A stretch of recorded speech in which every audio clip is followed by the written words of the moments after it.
అంటే నేను ట్రైన్ రేపే పోవాలి మళ్ళీ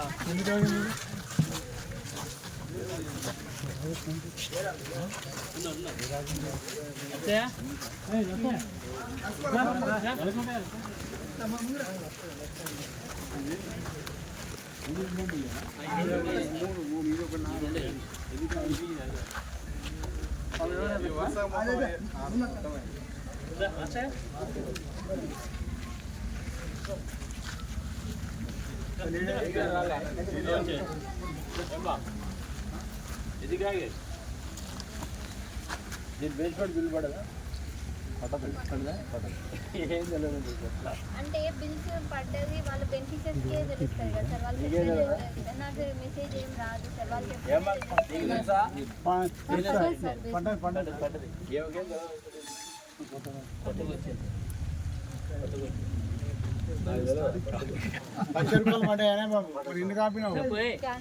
ఇటుక రేటు పెరిగింది సార్ బాగా.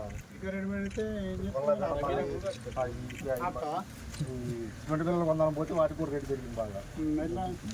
ఏం చేద్దాం మూడు తక్కువ జనంగా ఏం చేద్దాం సార్. నన్ను ఇచ్చిపోతాడు, నిన్ను కాదు ఇచ్చేది పంచాయతీ సెక్రటరీ ఇచ్చిపోతాడు.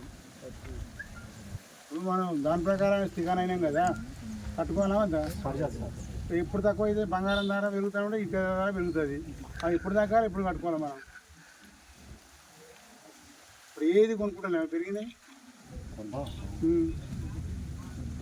కంప్లీట్ చేయి మరి. ఎందుకు మళ్ళీ సారు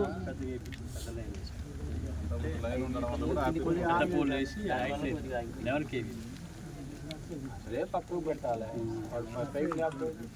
తర్వాత చెప్పిన మీకు చెప్పినట్టుగా సార్ సార్ చెప్పినా కానీ ఎస్టిమేట్ చేసి పైన తీస్తాం. ఎమ్మెల్యే గారితో చెప్పినా కానీ చెప్పి